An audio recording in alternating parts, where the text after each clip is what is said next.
Hello, everybody, and welcome back to the T.H.O. Movie Reviews podcast, the show where we bring you passionate, honest, and insightful film criticism. I'm your host, Bennett Campbell Ferguson. I'm here today to review Mandy, starring Nicolas Cage, and I've got some of my wonderful colleagues here to help me out, starting with Maxwell Meyers. Hello. Max, how are you? I am here on time, barely. As per usual. You have a lot of incredible accoutrements. Oh. You have a really giant giant jug of water and really badass boots. If you don't mind me saying. Badass boots and a big old jug of water. Nick Cage would approve. Uh-oh, I think Panos Cosmatos has his next movie. Oh my goodness, please do. And also here we have Jim Newman. Jim, Yes. how are you today? I'm fine, and I could comment on Maxwell's attire. That shirt, I tell you, is just great. And it works for you. Tell you. Another vintage shirt. That's my review. I like it. You know, we did there was a podcast, I can't remember which one it was, but we somehow started it off talking about fashion. That one as well. I feel like maybe we need to create a cinematic universe of podcasts so we can branch out into Can we just things, start describing the clothes in intimate detail, but also clothes we're not actually wearing? Very fanciful hats. We'll just fuck with people. Jim could be commenting on a shirt that I'm not even wearing. That's true. That's the magic of a podcast. I mean, in that case, I'm riding a dragon and I'm dressed like Aquaman. It's a theater of I like the Mo's mind, seahorse costume. I'm played by John Boyega in this iteration, so... Yes. By the way, that's Mo Shaunette talking. Hello. I'm very tired. I think we were all... That's a whole different story. Like the whole theme. Why is he tired? we're all, Mo was at ground control. I was at ground control a couple days ago, too. I was at ground control until 1:30. That's hardcore. It's just, at some point, just all dissolves together, just liquor and sugar and noise and lights. Oh my god. That sounds wonderful. That sounds like a poem. It sounded really kind of oddly, not in a literal sense, but in kind of in terms of the feel, it sounded kind of romantic. Magical.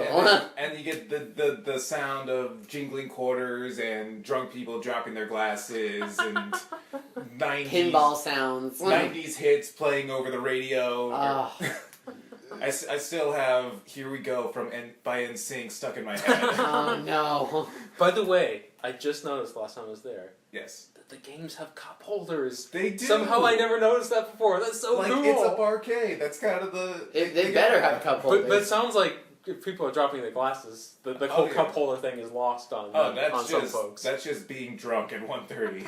It's just being drunk in an arcade. Yeah.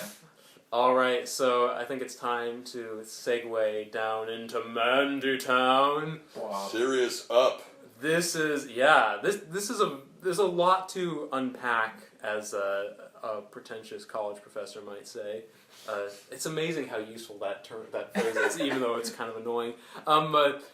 I work at Cinema 21, where this movie's playing, and so it's been interesting to see the reactions. They run the gamut. I've seen people who seem like they're in a state of almost religious rapture when they talk about this movie. I've seen people ask for their money back. What? I mean, literally, yeah. In fact, I was working in the box office the other day, and this guy comes and says, I hated the movie. Can I get a refund? I don't even think he stayed for the whole thing.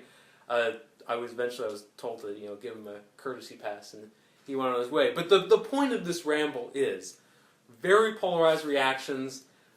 Whatever you think of this movie, it's a movie that gets under people's skins and provokes very strong feelings. So I just like to start with the most basic question. Each of you guys, where do you stand? Did you like it? Not like it? Somewhere in between? Max, you want to kick us off?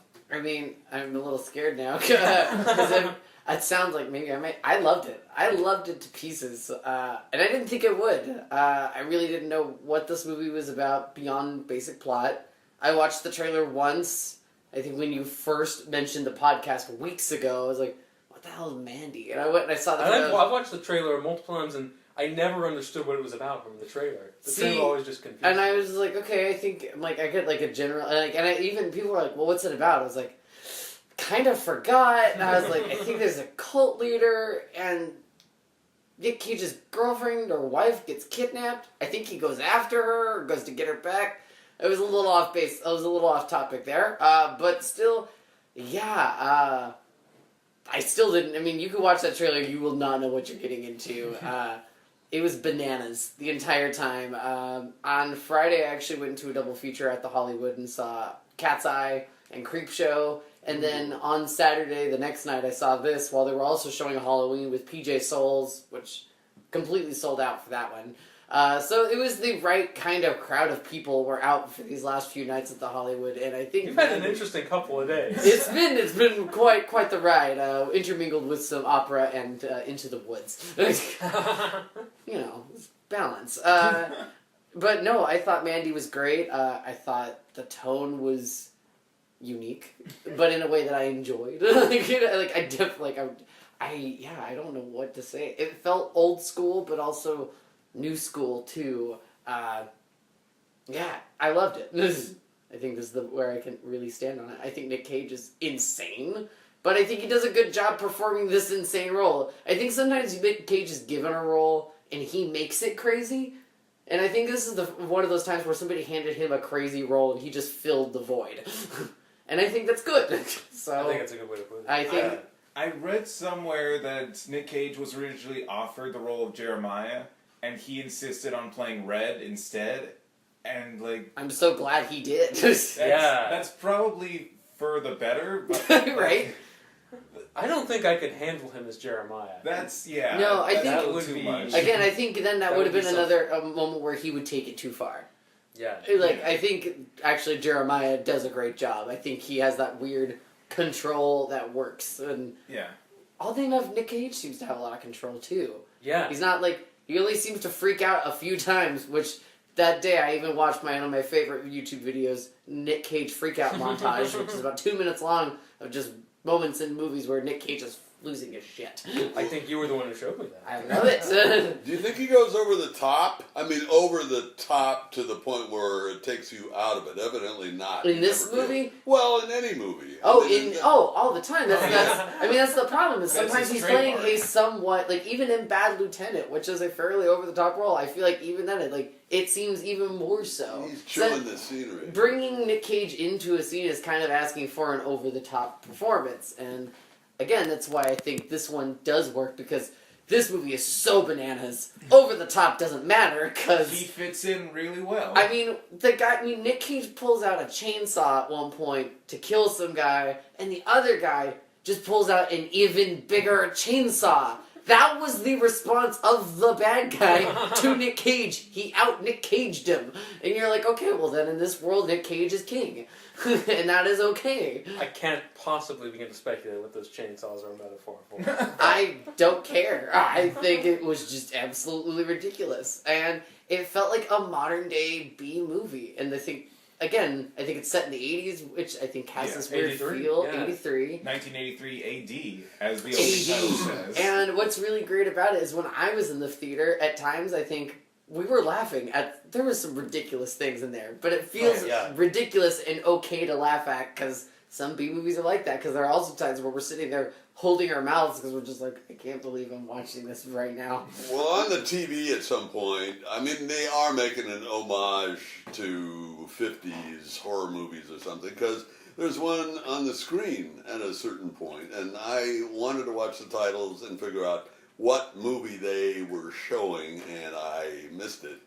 But I think they took video games, and I'm not a player, but it seemed to me, they took video games and they took old science fiction movies and then amped them on steroids to an extreme, just to the point where that soundtrack is crazy blaring and dissonant through the whole thing, and all of the action goes over the top, such as the those chainsaws And the beautiful payoff to the chainsaw scene is just beyond so belief. good. I mean, the oceans of blood that are spent movie. is amazing to me. So did you like the movie? No. No, but I appreciate it. I just took it and I appreciate it. See, I had to suddenly start talking to myself about what I was actually seeing. From like the first couple of scenes, there's a poem that comes on at the first of the movie, and it's sort of some... Bury me with two speakers at yeah, my feet, you know, in my heart, and I don't know what that meant, but it kind of flagged that this is going to be strange. I have to say that the beauty of those opening shots of the logging operation, the way the helicopter comes in, it's tight. It is beautifully put together. And those are the most any realistic film. scenes in the movie. They are. They lack that kind of magical realism that we see. Right. And it begins almost immediately after that sequence ends. It's almost like the director saying, oh, I know how to do this right. Don't get me wrong. I don't have to just splash crazy color on the scene and animations and things like I'm gonna do. I can do it right if I have to, but I'm not gonna do that. But I want. Mo, what'd you think? It's weird to describe. I did not like watching the movie, but I can appreciate it as a piece of art. I think, like you were talking about earlier, we saw the movie together at Cinema 21. When it ended, there was about like 25 to 50% of the audience clapped at the end, and the rest of us did not. And I can appreciate at least that there's someone this movie is for. Like, there's someone who's going to appreciate this, and that person is not me. But it's I've come across my fair share of bad movies. I've seen a few of them this year. It feels like this feels different because it's just swinging for the fences. Like, there's effort and passion and love going into this, and when you swing for the fences, sometimes you miss, and that happens. It felt, for me at least, it felt like a really cool heavy metal music video that did not need to last 2 hours. Like, at that point, it's overstaying its welcome for me. But it's, again, I appreciate the artistry of it, and there's a lot of love on screen, even through all the fake blood and the weird Mad Max costumes. The biker demons in like spiky black armor. Yeah, I didn't get those. them. Those looked very George Miller-esque. See, and that's, I think you guys have all hit like all the unique parts of it, but I think it felt like a fantasy adventure. Oh, it's that's what I was thinking. Because she's totally reading that yeah. fantasy novel, and then he brings out a battle axe that he makes himself. It was like a beautiful one. It was like a backwoods design. fantasy adventure with doses of metal, Mad Max, and what else? I don't even know. Buckets of blood. Buckets and buckets of blood. I was just focusing on the time period because it is 1983 AD, so it's, you know, this kind of post-70s Reagan era of conservatism and consumer culture, where the villains are basically the team-up between the Manson family and Hell's Angels. The good guy is this, like, honest, hard-working Joe from presumably the heartland of America. Yeah, does anyone know where this movie takes place? It's like I've heard the Pacific Northwest, Yeah. but it seems very non-specific. Yeah, but what about that pull out at the end of the movie where he's driving along the road and the camera pulls out and you see this globe hovering above the Earth as though we're in an entirely different galaxy. That was the last scene in the movie, and it was like, are you saying that this wasn't really Earth anyway? I mean, I don't know how that was relevant to anything, but it looked cool. I thought that was just the final confirmation of, like, he's completely gone over the edge. He has left behind these mortal notions of sanity, and has gone completely bug nuts crazy. Whoever he once was, he's now gone. Yes. And Well, also, he did take that LSD that all those crazy bikers did, and that one guy did say they took it and they were never the same. Yeah. And I don't think he'll ever be the same. Not without Mandy. He descended to hell. That's what, that's like the most blunt symbolism in the movie is when he sees the trap door in the church and there's red light and smoke coming out of it. It's like, oh, he's going into hell. Oh my gosh, it was so good. See, I mean, on what basis do you interpret it as good? Do you think that your exposure to video games or some other part of the culture helped you interpret the movie? I think I've just lately been digging deep into a lot of old horror films. These last few years, I've gone to the Hollywood holds a horror movie marathon every October, and they usually show 4 movies, and a lot of them are really old, like Italian horror films. Like, I don't know, I went on a big kick. I've just seen a lot of these where they go so over the top at a certain point, like, I think sometimes we hit this point where we're like, and reality's broken, let's just accept this for what it is. And have fun with you it. don't have to now take any of this seriously. And that moment came for me when the man brought out the magic whistle to summon the demon bikers. And there was a green strobe light on it. Well, that was just to indicate anything mythical, because that same green strobe light happened on the knife that they used to stab him with. It also happened on the axe that he created to destroy the evil. But yeah, and then I was like, once they showed up and you get those, I mean, they basically look like Hellraiser characters on motorcycles. At that point you go, okay, this is obviously completely absurd. Let's just go for the ride. And if they had tried to base it in any kind of reality after that point, I might have taken umbrage, but they didn't. It got absolutely bananas. It was insane.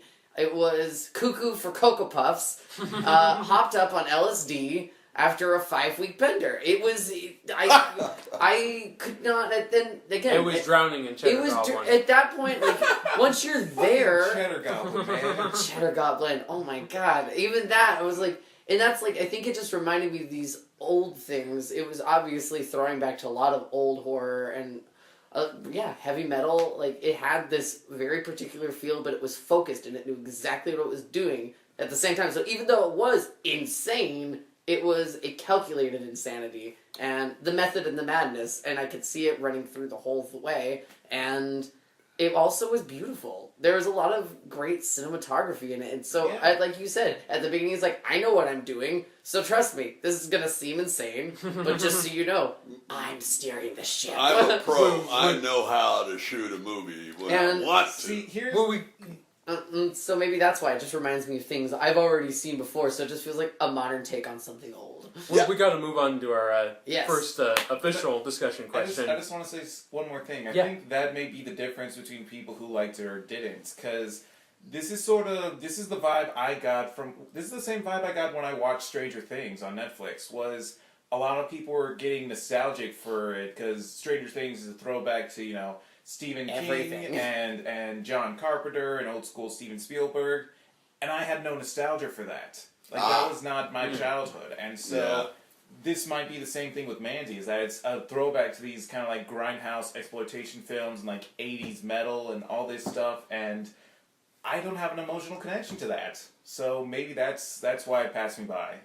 I don't have an emotional connection to that either, but there's I have a number of other issues with the movie. I mean, for me, I guess I feel like I needed 2 things for this movie to work for me.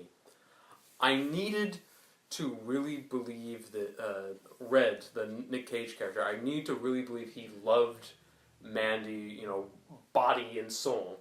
Because when she's kidnapped, when she's burned alive, like, you need to, I think feel the loss on just a really intense, overwhelming emotional level, so that you really feel his need for revenge. You feel that hunger, and the other thing I think I needed was for when he does break out into revenge mode, when he does wield that axe, which is beautiful, but it's props fun. To the prop department. Props to the prop department. You feel the kind of the thrill of him, sort of sending out this, brutal kind of justice into the world.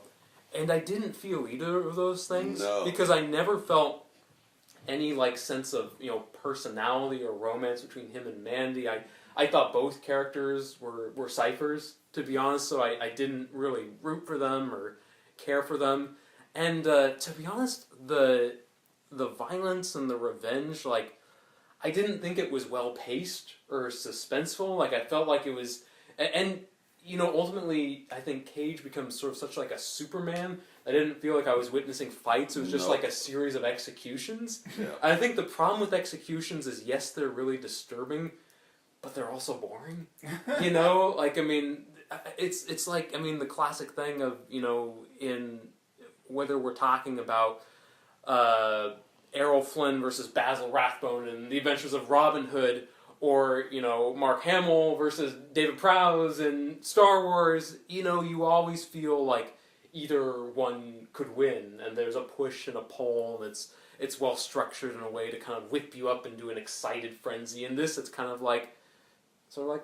yeah, of course he killed these guys. They never stood a chance against the righteous wrath of Nick and his heavy metal axe. Yeah, but I want him. And the Reaper, which is what he calls his crossbow, apparently. That he just keeps in Bill Dukes' trailer. In Bill Duke's trailer, yeah, of course. Well, he comes back for it.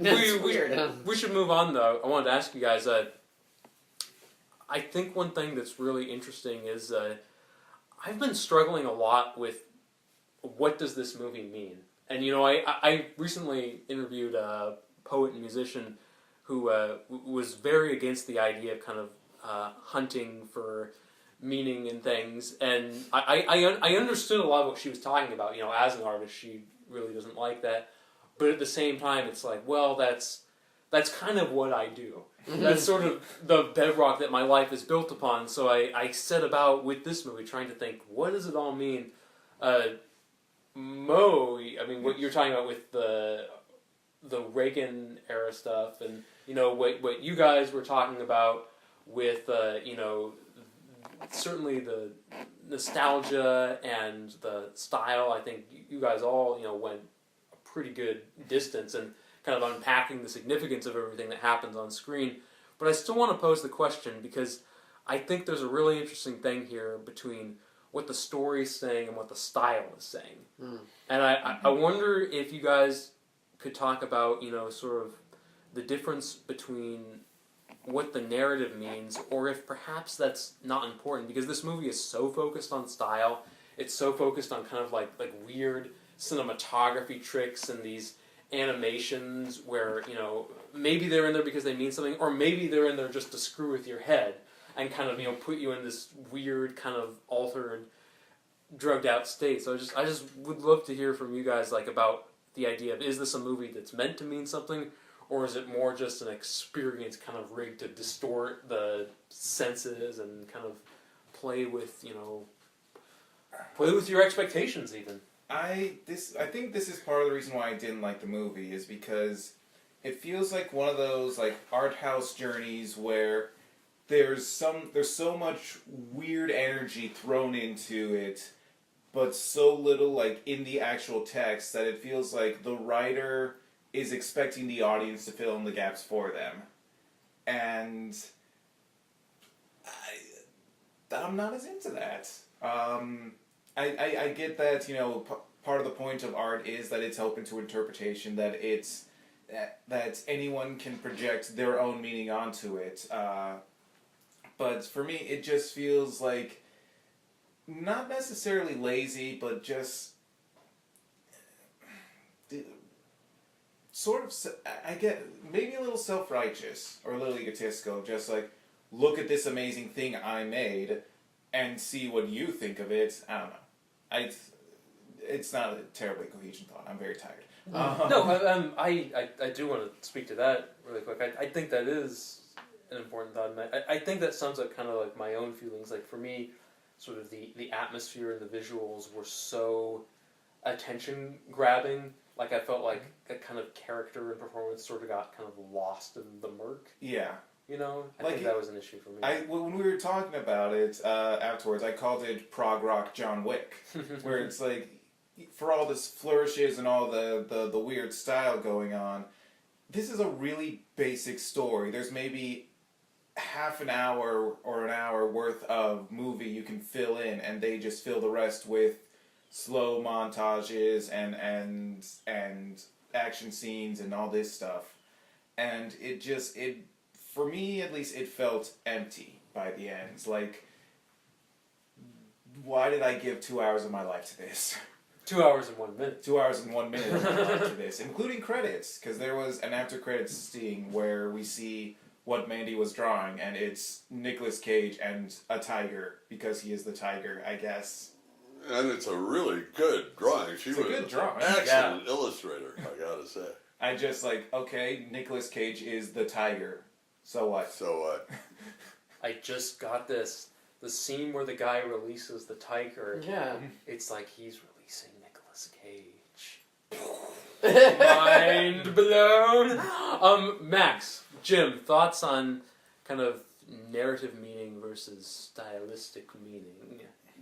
My thought is that he's certainly competent at filmmaking, but he set himself much too hard a task because the parts individually are really so extreme that they kind of stand alone and they fragment the flow of the movie, and somehow he wasn't able to blend those parts in some way that I can't even imagine, where the various ways it goes over the top would somehow add up to an even bigger whole. He couldn't get there, and so because the structure has no solid foundation, it sort of collapses on itself, is how it felt to me. And I ended up enjoying the movie solely for bits such as the fun the actors seemed to be having playing those roles. I thought that each of those people read their lines in sort of a devil-may-care, okay, I memorized them, I'm going to say them, and I'm going to kind of give it some emphasis as we go along, but it was really just plain crazy, evil. It's like, please, you should be kneeling in front of me. You know, I mean, that was sort of fun to watch, but it undermined any meaning or feeling in the real takeaway sense. Max? See, once I think I interpreted it was basically a backwoods fantasy adventure, I think it all made sense. Like, it felt more like that's what the goal was. And that's why the plot didn't really need to matter, because really what it was is a medieval tale of princess gets captured by evil wizard, then is killed, and lowly farmer, logger, must go on rampage to seek revenge for his lost love. So once you realize that, all those elements are there. You got the crazy cult leader as the wizard. He's got the muscle. He's got somebody he's willing to sacrifice to the demons to do his bidding. The fat guy. And then even you have this innocent woman who apparently is like there to basically prove how, like, the control he has over these people. And he even has that one guy who's willing to do anything for this guy, including go capture Mandy. And then you even have this older woman who just wants to please him and is apparently, she says that her talent is apparently being able to please everyone. She can anticipate her lover's moves. She basically becomes a siren to try and deter him to be the last line of defense between, you know, Nick Cage and said evil wizard, quote unquote. So once I realized all those elements were there and I saw them there, it was more like, look at this crazy medieval metal adventure we're about to have with a nice little throwback to, you know, things you've seen before, but all through this backwoods hillbilly adventure. It was like Deliverance meets heavy metal and something else. It was, and that's why I think it worked. And again, once I realized all those things were there, I was like, oh, okay. And again, if this had just seemed, I've seen plenty of movies where I'm just like, I don't feel like you knew what you were doing when you were doing it. That is not the case here. I feel like he knew exactly what he was doing, and the fact that I think some of us gets it proves that it's not a fluke. It's not just us interpreting it. I'm like, we all saw it, and I think it works that way. So I don't think it's necessarily about the narrative, because I think the story it's more about the lens and the filter we're seeing the story being told through. So you think it was fresh in some way? I mean, you went left feeling like you had taken away something that you didn't have before. I was, because I have never seen anything. I've seen things like this. Like, I mean, you could see the same fantastical adventure, like, with the animation sequence, which I think was just there to really let you know this is not real. Because when you see so many things like that we are seeing, you need something very distinct to tell you when you're seeing what you're seeing is a dream. See, I had a couple thoughts that what you were saying just brought up for me, and it's interesting. I thought about the AD, 1983 AD, which kind of plays into sort of the medieval vibe you're talking about, princess, wizard. I guess Red is the knight. I guess Lancelot or Parsifal, which is why you can, and honestly, is why that axe makes sense. The axe is fantasy, because it is a fantasy story. Otherwise, he would have just picked. If this was a backwoods revenge hillbilly story, he would have just had a regular old axe, a big axe, but just plain. Sure. I mean, he's a logger. He would have a normal axe somewhere, but instead he created this beautiful monstrosity. Well, then you brought up. Bringing up these medieval ideas, other things like that come to mind are Joseph Campbell, of course. Joseph Campbell, I think, probably comes to mind in any discussion about modern movies because he's kind of inescapable. But then also, people said the same thing about Drive and describing Carey Mulligan as the princess. And it's kind of interesting thinking about like this, maybe almost a new tradition developing of sort of like grindhouse fairy tales. Kind of. If you will. Well, and I think that's why, I think when you said that, I think you're right. The fact that Mandy gets kidnapped, we don't really feel that love there. It almost feels very superficial, but a lot of those medieval stories really are. I mean, let's face it, they just say, all they really have is, I just have this undying love for you. My love will live forever, which is why I must murder everyone who took you away from me. Like, it's a very superficial story, which once you go, oh, if that's what we're doing, then it's fine. Do you think the cross meant something? Was this anti-Christian, do you think? I mean, that's an interesting question. I think here's how I interpret it. Jeremiah, is, and his followers are very much explicitly identified as being Christian. The crosses around their necks are in full view. But he says something, and maybe one of you guys can remind me of the line. I can't remember exactly how it goes, but Jeremiah says something to the effect of, the problem with Jesus was that he never made a sacrifice or something like that. And what I thought that was all about was the idea that he's sort of like using Jeremiah is using the label of Christianity to kind of give himself this aura of righteousness. Yeah. But he doesn't actually walk the walk. I don't think he really bargaining with like the basically actual demons. Yeah, and to be honest, and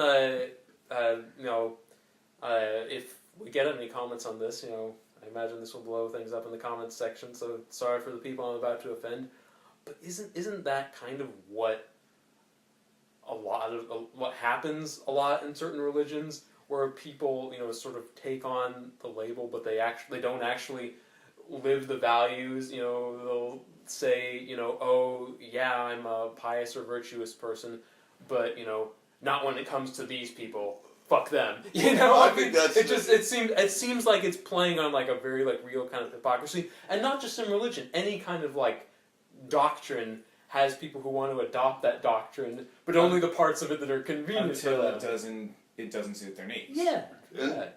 In some sense, I think really that if there is a social commentary to this movie, that to me is the takeaway of a certain kind of hypocrisy of wearing the label and trying to reap the fruits of being such and such, in this case a Christian, but very clearly doing so only for your own hypocritical desires. Like he Yes. says that he was just as good a musician, and this is the irony, just as good as the Carpenters. You know? And they play his tune is like, okay.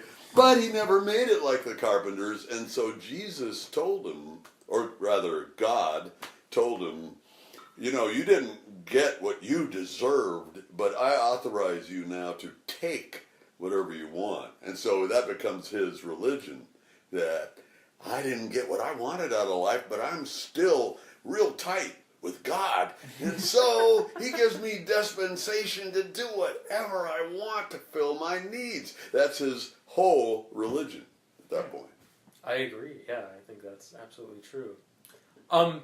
And that's part of why I think, for me at least, this movie doesn't work, is because you have something like the characters of Red and Mandy, who are, like you said, ciphers, who are very much kind of stand-ins for these archetypes, who are sort of nebulous in their characterization, and we have like hints at like backstory and details and personality, but a lot of it it's really obscure and it's not there on screen.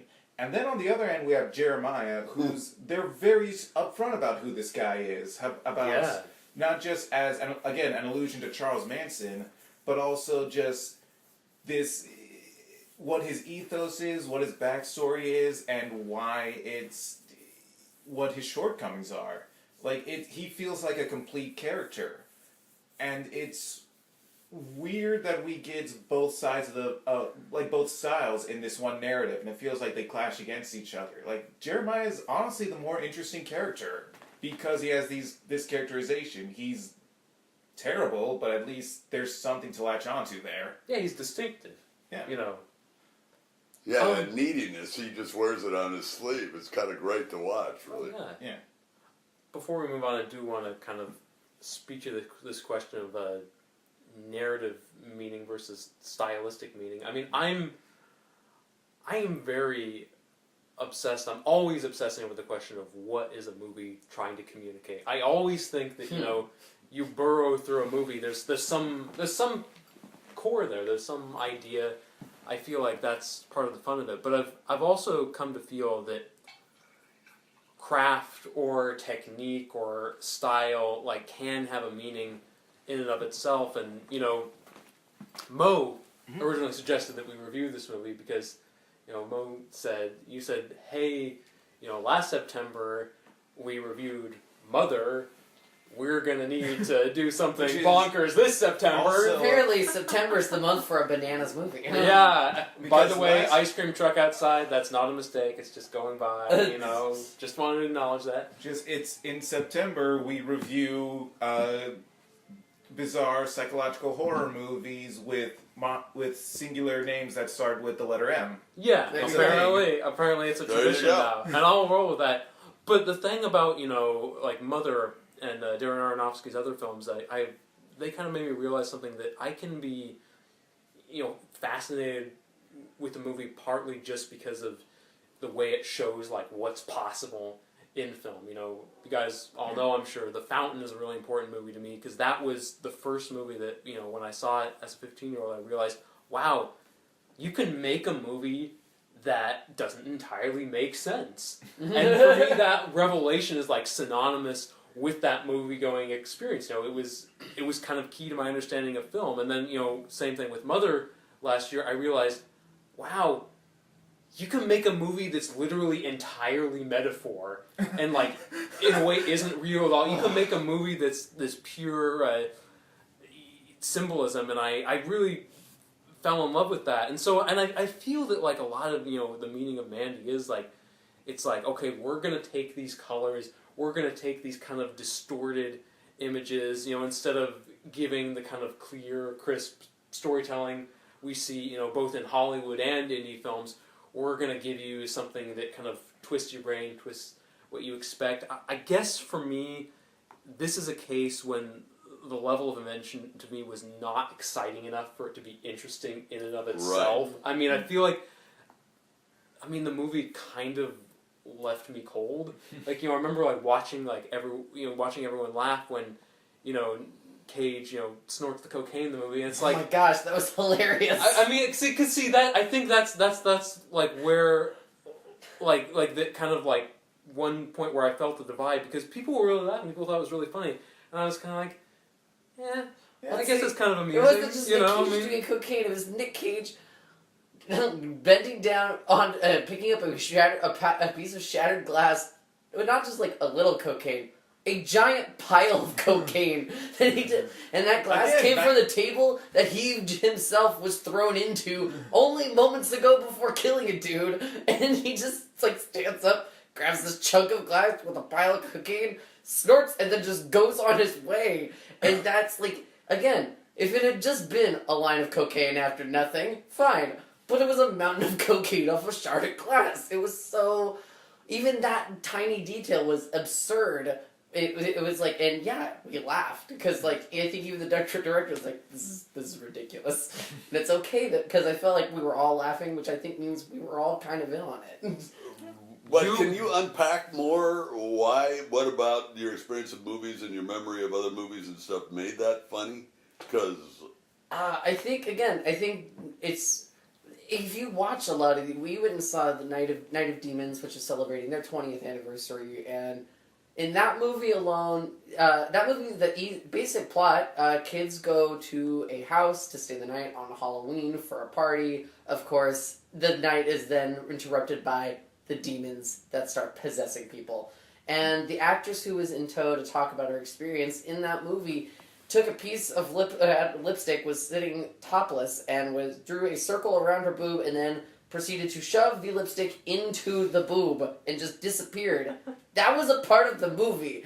And that was absolutely absurd. And back then, probably someone was doing a lot of drugs when they thought that up.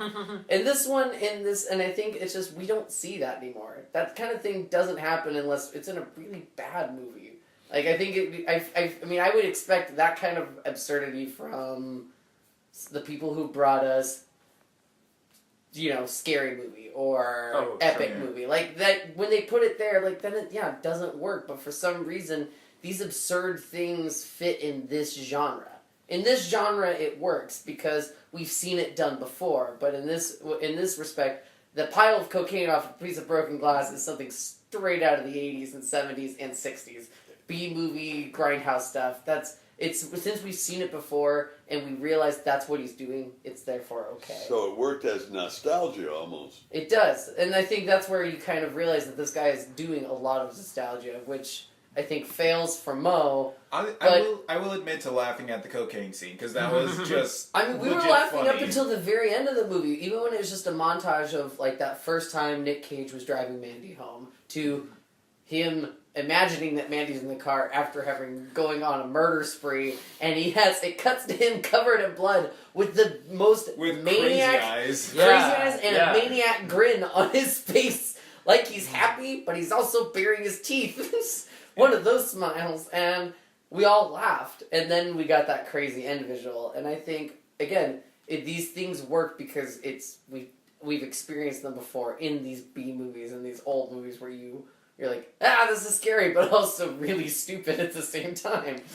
And because that haunted house kind of thing, where it's just something weird jumps out at you, and it's scared, but it's like, oh, why was I scared of that? This is just like some guy in a costume. Exactly. And this one, but in movie world, because you can, create literally anything, you gotta have these scary monsters with the ridiculous action. And that's how it works, as opposed to a man jumping out with a mask, which we should go, you have to go, Nick Cage is gonna die. Oh my gosh, you just snorted all that cocaine, what the hell? So do you think they camped it up then? I mean, the demons are they really bad kung fu fighters. They can't. What if they had been real powerful, vicious, horrible things that really were demon-like? I think they were trying to be. I think they were. I mean, for me, at least. I don't know what they were in the movie. In the movie, it could explain like they're just normal people who are just like, kind of.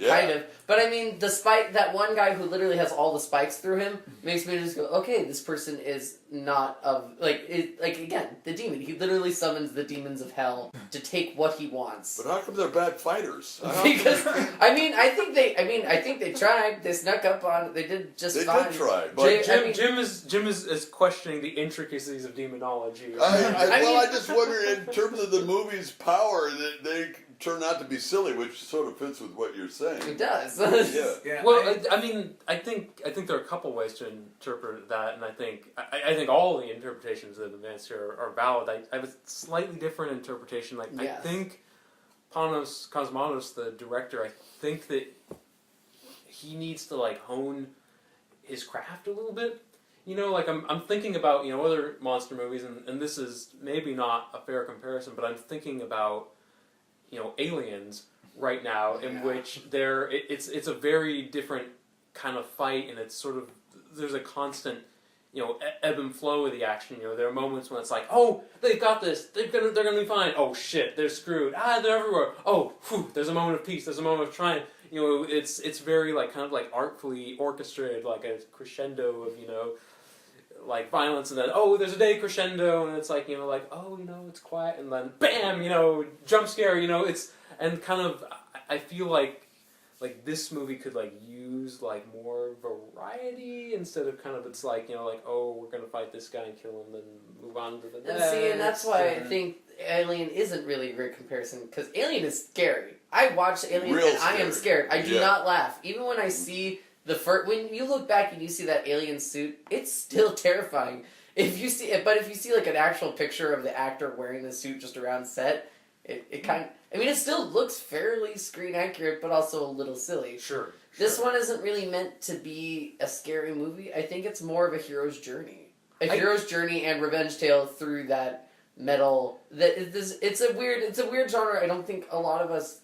It's not really a mainstream genre, but metal horror films, and I think it has those elements in there, and he's playing with that and the hero's journey. So that's why I think it's not so much a horror film, so much as it is a hero's horror journey, a fantasy adventure. I see what you mean. I think you make a valid point. The Alien comparison is it's probably kind of an apples and oranges thing. I guess what I was looking for is I really wanted to be in suspense. And not in terms of, I knew he was going to win at the end. I knew Jeremiah wasn't going to win. I think we all knew. but I wanted to feel that he could lose. I wanted to feel like something was at stake, and I guess I didn't get that. It really feels like the bikers were taken out super easy. For me at least. For starters, I miscounted them. I thought there were 3 at first, and then there were 4 at the end. What? So maybe that's on me. But first guy he throws into a hole, he gets out. Why was that there? How did that hole show Actually, up? I was a little curious too when he threw him down the hole. I was like, okay, what house has this bottomless pit? But then he comes back, which makes me think it's just a really deep hole. But then I'm like, you know what? I also don't know much about architecture out in the backwoods in 1983. I don't know why you need that hole. I assume the hole was there for a reason. In the house, it has a purpose. But I still don't know what it was. You gave him that. You gave the director. I did give him that one. Well, that's one thing I'm cool with, because I figure it's there for the same reason that there's a convenient bottomless pit in every scene in Star Wars where they can knock something into it. It's a convention. But it's also technically not bottomless because he comes back, which makes me go, okay, but why is that hole there? But now I was like, okay, well, if it's not some empty mythical bottomless pit, that means it's a pit with a purpose. And I was like, why does this house have a pit? But also, that's a weird room to have in the first place, which makes me then start questioning the whole reason the room's there, which makes me go, maybe this is normal. I don't know. I've never been in this kind of a scenario, but also there's normal and what's normal for this. Exactly. Well, there's maybe for if you grow up for a long time, you have indoor plumbing, you don't understand what an outhouse is. It's a real thing that actually exists. Sure. That was a necessary thing, but if you've never seen it and you've never had to experience it, This is a wide pit, though. I'm not going to say that we're going to call this entire section of the podcast The Pit. It's the pits, guys. No. But, no, I mean, I'll say this. I'm not agreeing with it. I will say, I have a feeling there's but... Yeah, and that's where your number confusion comes in, because the guy gets thrown into the pit, but he comes back. Okay. So, So, he throws the dude in the pit. Second dude, he just kills him with a box cutter, which I'll admit is pretty gnarly, but it seemed like it came pretty easy. Like, that was a short fight scene. Yeah. And then the third guy, he snaps his neck, which I will admit, that shot of him, like, they zoom in on him with crazy eyes right after he snaps the guy's neck. That worked.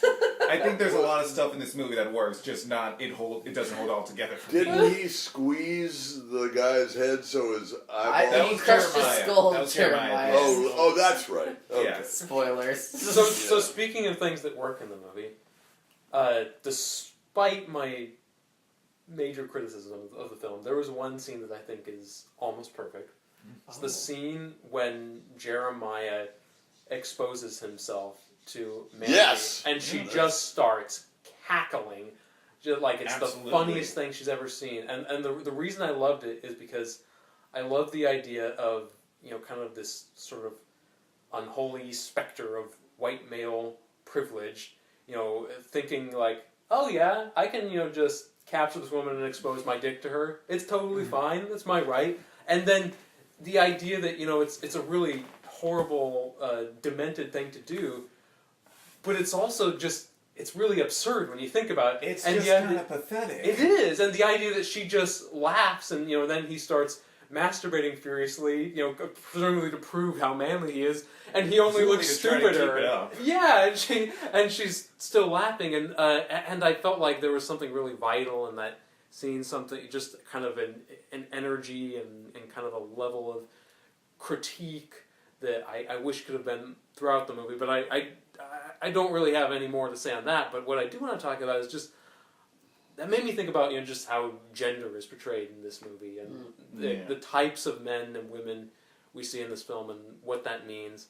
And I just want to know what you guys thought of how gender is portrayed in Mandy, what it's saying about masculinity, what it's saying about femininity, what that's all about. Because I think there are some choices in those terms that, are, depending on perspective, in a good way or a bad way, eyebrow raising. My take on that is that it doesn't rise to the level of real comment on that because it's so sloppily assembled in terms of what happens through all of the violence and the behavior of everyone is pretty horrible. So it's not really a comment on women's virtue or anything, because the women in the religious guy's group are all venal people, just like he is, only they're serving him. We don't know enough about Nicolas Cage's girlfriend or wife to get much of a sense of her rectitude either. And in terms of masculinity, well, we have Nick Cage going crazy and mugging for the camera and not seeming to be a real person, and then we've got the wacky religious guy who is amusing to watch because the actor seemed to be having fun with the role. But I don't know that there's a takeaway for me on any of that idea about what the real state of gender roles in society are, or something like that. I just, Max, Mo? I feel it doesn't really comment. I don't think it's trying to make a comment on masculinity or femininity. I would say that it doesn't, by today's standards, I wouldn't say that they handle the female characters well. There's no strong female character in this, but that's also been... Even though it's named after the female lead. Mandy is more of the... You have three women in this movie. You have the two followers of Jeremiah, one which seems to want to be there. She is desperate to please Jeremiah, even when he's most mad. Like, it's indicative of the point where she's like, he even goes, go get this person, and she goes right away, and he goes, did I say to say anything to me? I said go get him. She, like, to this point that he doesn't even want her to respond to him. Like, it's more of a show of his power. So he has control over this woman who wants to serve him. And then he also has this control over this other woman who you really can't tell if she wants to be there or if she is stuck there, which is more of a sign of his power, to show the control that Jeremiah has over these two women. And I think and that's his whole monologue that makes them interesting characters. He is apparently a singer that has developed a following and has created this weird religion where he thinks he's the next Messiah. Which is how most crazy cults begin. Someone thinks they're the next Messiah. And even threatens, if you want to come with me, you got to make me happy, apparently. And that's how he controls women. And he tries to do the same thing to Mandy. Mandy is more impervious. You can tell that she's not like other women. It's more of a... But not in a way that she's stronger, just more more like in the way that she's... There's something that, like, not Manic Pixie Dream Girl, but... She has a better radar for bullshit. She's a better radar for bullshit. She can live in the woods with Nick Cage. She's perfectly content drawing. She reads fantasy novels. She wears Motley Crue t-shirts. Like, all these, like... For that time, she would be considered an alternative woman. She's not your standard. She's somehow special, quote unquote. And that's what Nick Cage has. That is, they have this, again, this medieval romance of this woman is so fair and so different than any other woman on the earth that I would die for her. But since she is now dead, I must murder everyone who has wronged me. Again, it's that element. So, in this respect, do they create interesting, unique women, female characters? No. But... You know what? We also got 8 women in Ocean's 8, and I didn't get a lot of interesting women there either, so I'm going to go, at least this was interesting in so many other ways. But that's not the point of why the women are here. So, is this going to do well for feminist cinema? No. But I think that's what the women have, or there is a point to doing. And I hope that the message was not, to be masculine, you must murder everyone who murders your love. Or could be, the message could be, that's what society tells men. Maybe. And that he's trying to fulfill a role that, society says he should. But that's plugging in a lot of stuff. But in an exaggerated way. Because, I mean, he's taking, like, all these sort of, concepts of, like, masculine ruthlessness and honor to, like, their kind of most vulgar, violent extremes. But you could also argue that Nick Cage's power comes from his ability to get things done and, take revenge for his lost love. While all the power with Jeremiah resides in all this bullshit and drugs, he literally has to control the women with the venom from a beetle and some kind of eyedropper full of something, which he even puts to Mandy. And Mandy manages to pierce through the armor and see his bullshit and laugh and basically tear him down. And if you notice that he comes out in a robe and exposes himself in much the way that people have accused Harvey Weinstein of controlling women and using and wielding his power in a very similar way. And that the women felt controlled because they felt helpless, and when Mandy didn't feel helpless and she's like, this is bullshit, you're a weak man.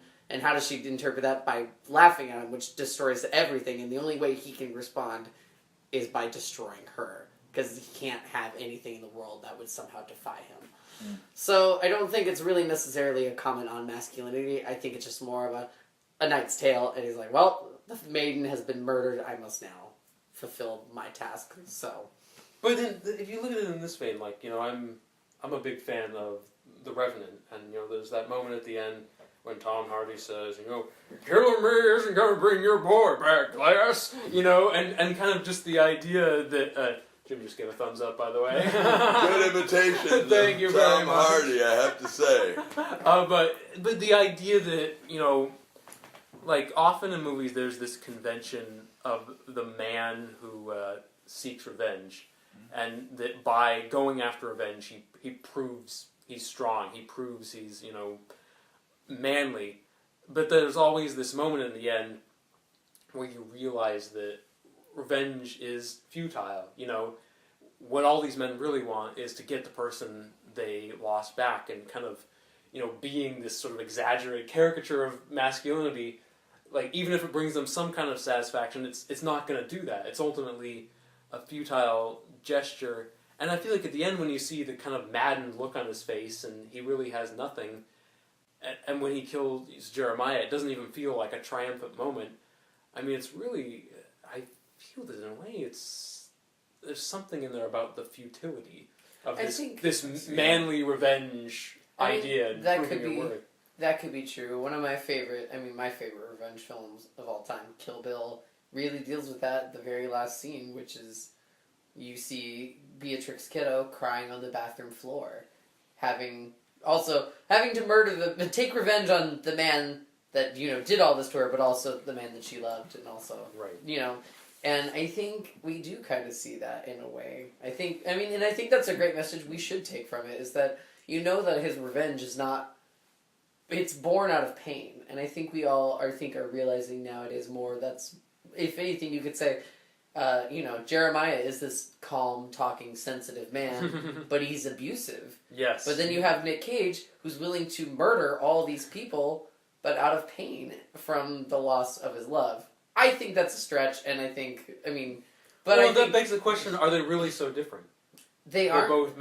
They both, you know, kind of participate in a cycle of violence, even if their motives are different. They are, and I'm not saying, like, you know,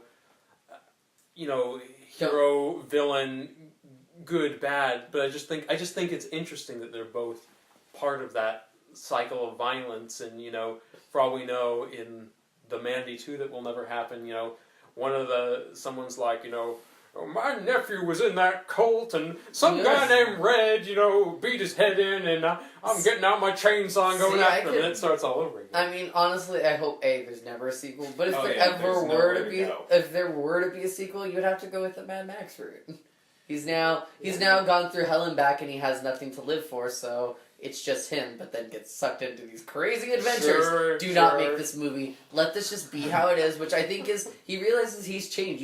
I don't think he realizes he's changed. I think we all realize this man is now insane because of what he's had to do, or he felt he had to do. You know, if there are any morsels of pleasure for me as a takeaway from that movie, I think some of the dialogue when Nick Cage is about to crush Jeremiah's head is the way Jeremiah starts pleading for his life and trying to explain that the Lord brought you to me. That's the only reason we're together right now. And that's, you know, and that's a total abuser thing. They do that. They like, and you see that he has no power, and he literally even offers to suck Nick Cage's dick just to live. And then throws out that deal. And I was like, wait, you were just offering to suck his dick a moment ago, but now you're arguing that God brought him here? And also in there is, you should be kneeling before me right now. I mean, he just cycles through every possible mindset that he's ever had, you know. Just trying to get himself out of that. Right. It's kind of fun. I like that. That was sort of amusing to watch. Again, Jeremiah is the most interesting character in the movie. Absolutely. Yeah. And by the way, I want to move on to you in a sec, Mo, but I do want to point out, same actor who played Bruce Wayne's father in Batman Begins. That guy? Well, yeah, quite a transformation. Mo, any thoughts on gender in Mandy? There's an old expression. I don't know how old it is because it's one of the recent waves of feminism, but it's in the game of patriarchy, women are not the opposing team, women are the ball, and that feels really true in this movie because it's these two guys basically having a tug of war over the fate of this one woman. Mandy has limited agency in the movie. Like the most we see of her laughing at Jeremiah is like the most she does of her own volition. Like everything else, she's just kind of there, and then she gets kidnapped. She has a job. Good illustrator. Yeah. Works at a gas station, reads fantasy novels. She met at a rock show. She goes to rock shows. She goes to rock shows. But again, the women don't have a lot of agency. It's just it's different. It's just this clash of pure testosterone, like beating against each other. That's part of the reason for me, at least, I didn't enjoy that, because I watch a lot of media that's just that, and I'm bored of it. Yes. Like, I'm at least like 30% more interested in any story that's not about a white dude. Yep. And so, Mandy, it doesn't feel.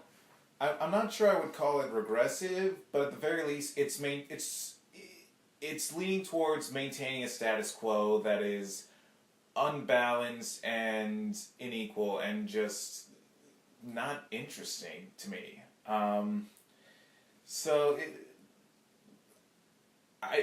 feel like there is something to the idea of like the futility of revenge. For me, at least, this kind of reminded me of classic westerns, of something like The Searchers. Like, there's that famous last shot in the movie where we see John Wayne in the doorway and the door closes on him, and it's this realization that to some extent we do need this level of violence to fight against the untamed wilderness, but also he can't live in society because of who he is.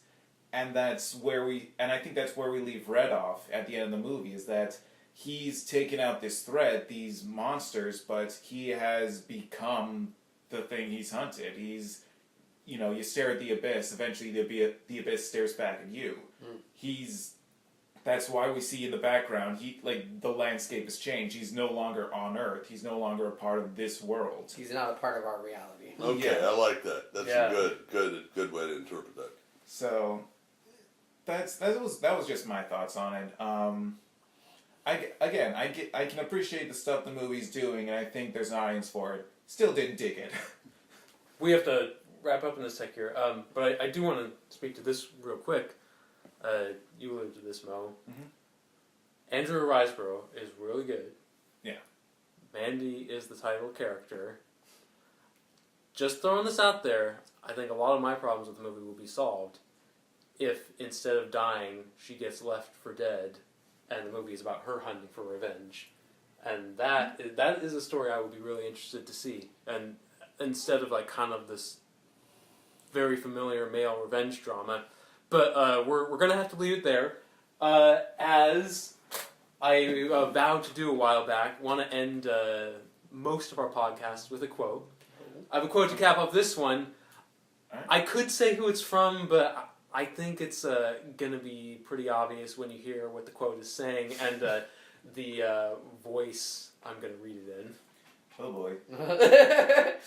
Glasses go on. The computer opens up. It's not your excellent Thomas Hardy imitation. No, although I'm always down for an occasion to do that. Okay, so here we go. I had made a decision a long time ago that I wasn't only going to explore naturalistic acting. I would do that sometimes, like I did in Joe, but I also wanted to look at some of my other inspirations. I believed in art synchronicity, that you can do in one art form, you can do in another. I wanted it to be abstract, like imitating Edvard Munch's The Shout, as I did in Ghost Rider. I could do that. If I wanted to be more operatic or Western kabuki, I could do that. And I'm not the first. Look at James Cagney in White Heat when he says, "Top of the world, ma." Was that realistic? Hell no. Was it exciting and truthful? Hell yeah. Or Richard Burton in Night of the Iguana, or Bruce Lee in Enter the Dragon. The list goes on and on about these old troubadours who embraced a kind of charismatic and larger-than-life stylization. A grandeur, if you will. Yeah. Was that Richard Nixon? I love it. That reminds me, this movie really feels like Nicolas Cage realized he wasn't going to get to make another Ghost Rider movie, and this was the closest he could get. You know, He will always be a Ghost Rider. My initial thought was that he was killing his career with a movie like this, and then I looked him up, and I realized that sometimes he's made up to $20 million per picture. So he's a multimillionaire. He can do whatever he wants, and he does have some real creative sense that forces him to explore and to have adventures in the way he makes films. And I think this is just a great example of him doing that. I think he picks the movie roles that he wants to do. Yep. I don't think he's ever, like, in the last 10 or 15 years, he's taken a role that he's been forced to take. No. Like, I think he's just been like, I want to do that. Good or bad, I'm gonna do that. Like, he's having fun. And he has an Academy Award and millions of dollars and a bunch of debt, so he can do whatever he wants. He's an adult. I think that's a great way to wrap it up. I still maintain that my favorite Nicolas Cage performance was, there was a Saturday Night Live sketch called In the Cage with Nicolas Cage, where With Nicolas Cage? with Andy Samberg as Nicolas Cage. Interviewing Nicolas And Cage. there was an episode where he interviewed Nicolas Cage because there were 2 Nicolas Cages to fill all the roles in Hollywood. It's perfect. It's one of the best ones. Well, that wraps up our review of Mandy. If you like this podcast, please click thumbs up and subscribe to our YouTube channel. Don't forget to like us on Facebook and follow us on Twitter at T.H.O Movie Reviews. And please check out all the reviews we have at thomoviereviews.wordpress.com. Once again, I'm your host, Bennett Campbell Ferguson, here with Maxwell Meyers, Jim Newman, and Mo Shaunette. And from all of us here at T.H.O Movie Reviews, good luck fighting all that crazy evil! Crazy evil!